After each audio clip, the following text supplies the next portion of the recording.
Okay, how's it going there, guys? Alright, now that we got past with part 1 about the magic systems, okay, brief overview.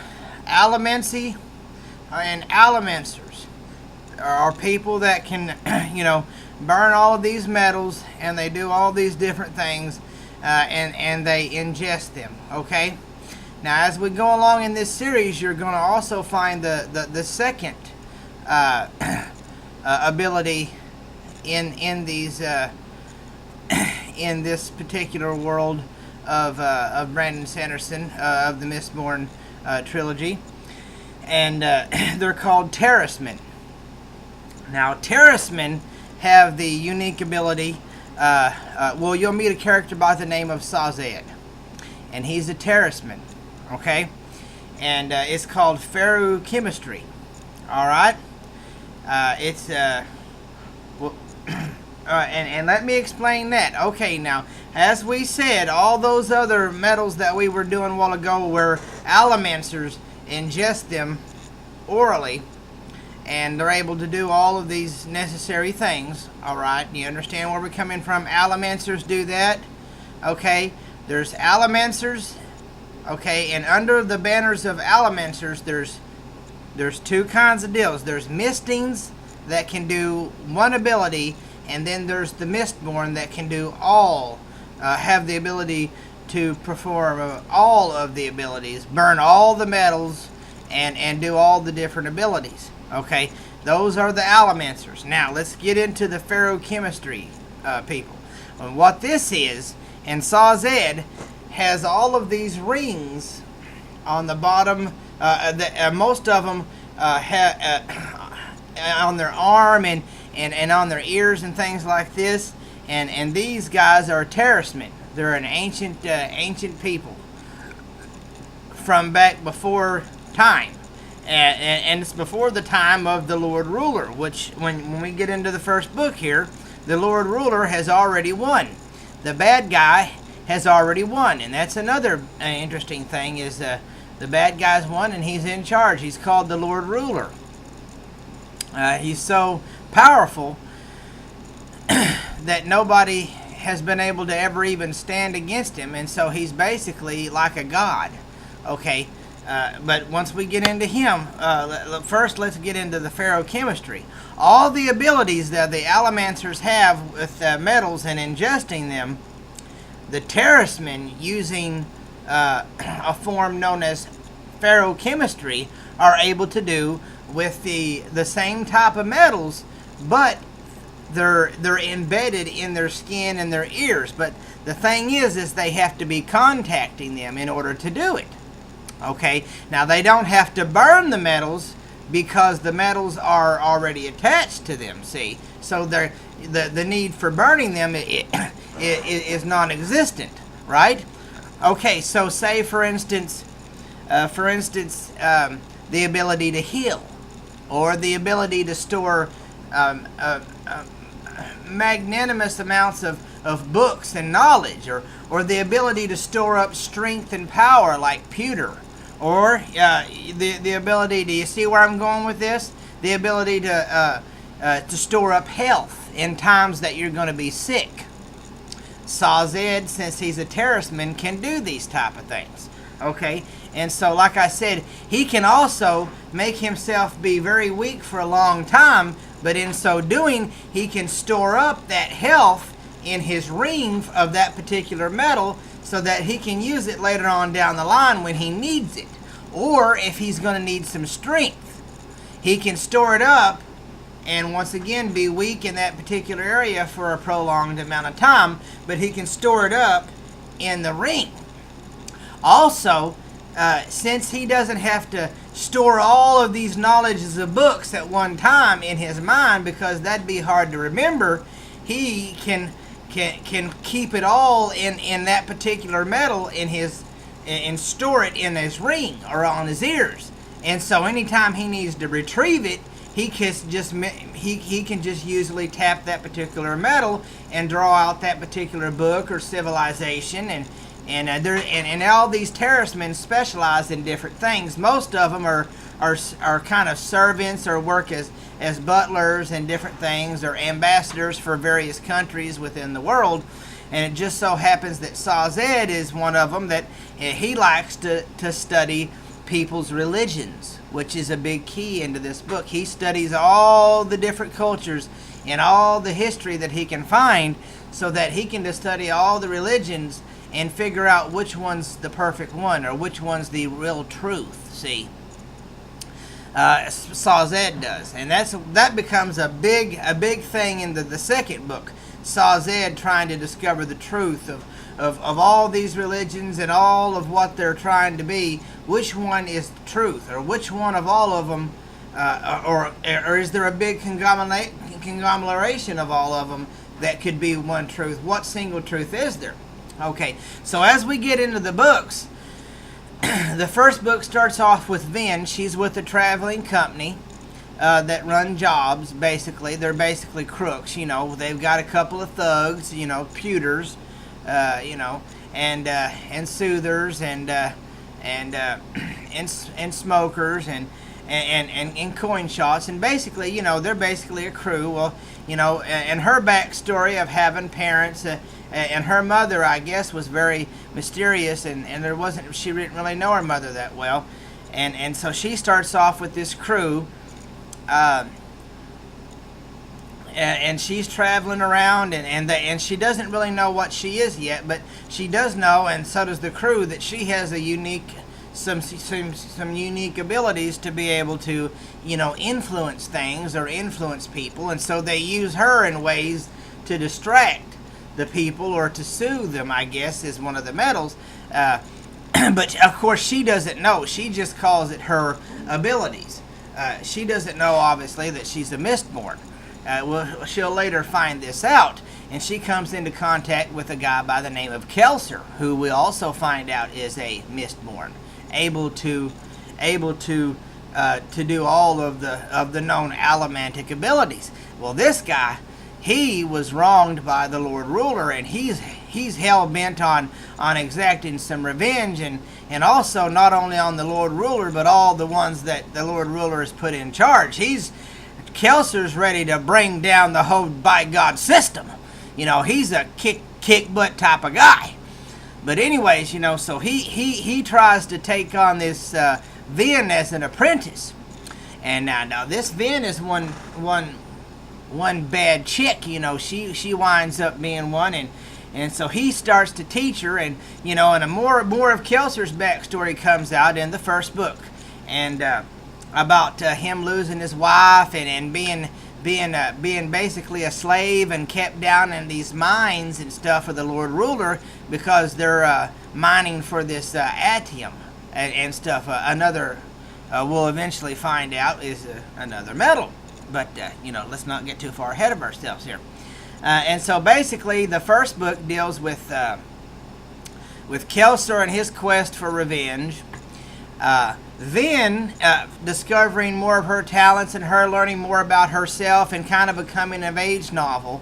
Also more discovery of kind of the backstory, because at the chapter headings of each one of these chapters, it doesn't say who it is, but there's kind of revelations kind of going through the chapters of who's talking, and somebody reflecting on something that will happen at the end of the book, but somebody's writing it as if after the book's happened, writing it in retrospect.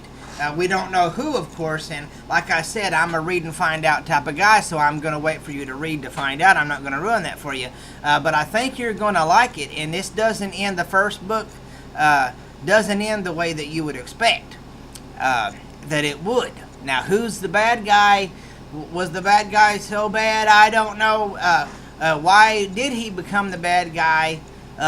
You know, how is the Lord Ruler really a god, or is he could be a person that might not be a god, or not so evil, or is he kind of a person that was thrust into this position?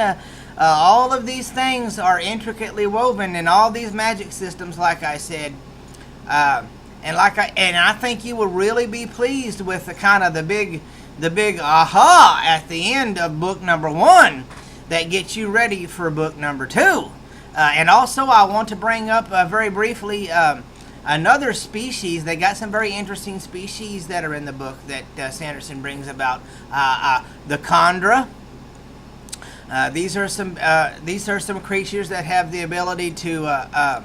They're called. They take out contracts, basically, and what that is they're able to. They eat the human.